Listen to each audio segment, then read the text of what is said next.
Hi, I'm Melissa Bergeron with Guild Mortgage. I always think I'm the most important part of any presentation. I hope that there's some value in this.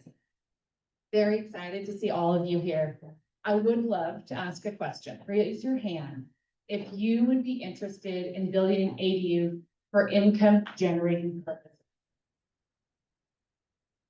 Okay, it's helpful for me so that I can make sure I hit on that specifically.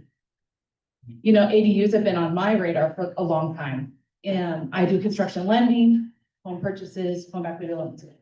But in King County, applying for a building permit right now, the number one reason people are doing it is to build an ADU. So finally, in Kittitas County, we're here. And I'm glad to be a part of this presentation. Okay, once you own a home, you have the option of a home equity loan or home equity line of credit, but only if you have enough equity to actually build your ADU with your equity. Maximum is going to be 90% of your home's value. You'll get a better rate if it's 80% of your home's value. So sometimes we don't have enough equity. And so what we need to do is get a construction loan. We need to be able to do that so that we can use a future value of the home as our collateral value. That would be where we would want to use a conventional loan, an FHA loan, or a VA loan. All of them are compatible with a construction loan and can use a future value, which is basically the value of what will my home be worth after I build this one or two ADUs that are legal in Kittitas County now. A couple things. I didn't put them up here because I thought they were too small. So let's make sure I hit on that. A home equity loan or a home equity line of credit will be the lowest cost loan available. So if you have that available, that is going to be your plan A. I would highly recommend that be your option if you have quite a bit of equity in your home. You're going to have a lower rate, lower fees, lower cost, and really no construction loan is just easier for you. A construction loan is clunky from a client or a homeowner point of view. So if you can avoid it, get your home equity loan and then consult with your builder to put together your budget. On the conventional loan, you can build anything from, like, the lender, we don't care what your ADU is. I don't care if it's a manufactured home, if it's a stick-built home, if it's a pole barn style home, if it's prefab, it doesn't matter. I think all of those are going to be just fine. So if you're creative, that's fine. A conventional loan is generally going to have a 620 credit score. And we can do this a couple different ways. We can use a conventional loan as a cash out refi, but still not able to use that future value if we do that. So if we're needing to use that future value, we're going to be doing a construction loan. I'm not going to get totally into a construction loan right now, but I would love to. Each person will have a unique situation, and I'm available to answer questions later.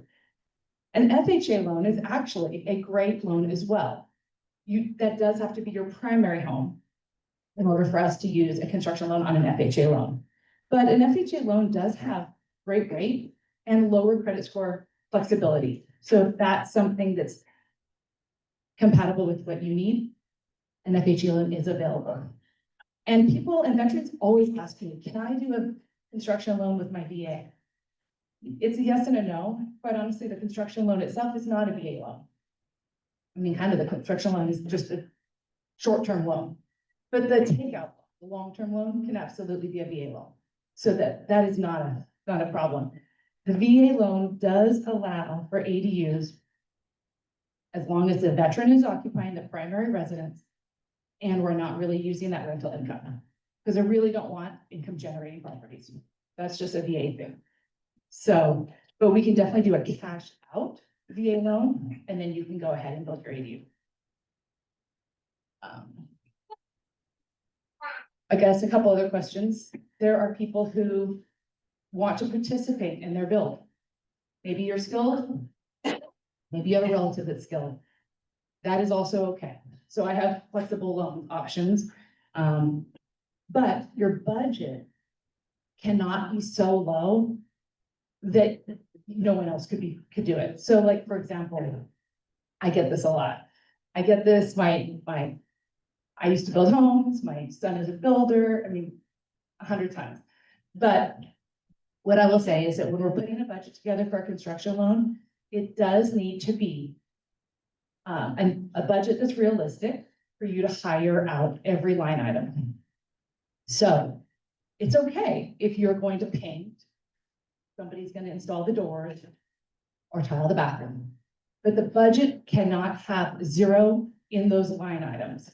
If you were to fall and break both your arms and both your legs, somebody else needs to be able to get that house done. So I want to make sure that you're very realistic and possibly pessimistic with your budget. I think that kills people who are skilled. Sorry to break it to you. I did put together a roadmap, but it was so tiny that I didn't put it on the screen. So I have a roadmap that I'd be happy to give you. I didn't bring 100, so I will be happy to email it to you. Because I think that it's confusing what order to do things in. And that can be overwhelming. But I would say is the first step will be probably to meet with me or your lender and put a budget together. You will be wasting your time running it all around everywhere if you don't at least understand the budget. So let's start with that and then start running around and meeting with everybody. I'm happy to be available for questions, and whether you work with me or whether you work with someone else, I'm very excited for you as you continue to, build your ADU. So thank you. Oh, good. Okay. Let me go ahead and introduce Sarah Betzel.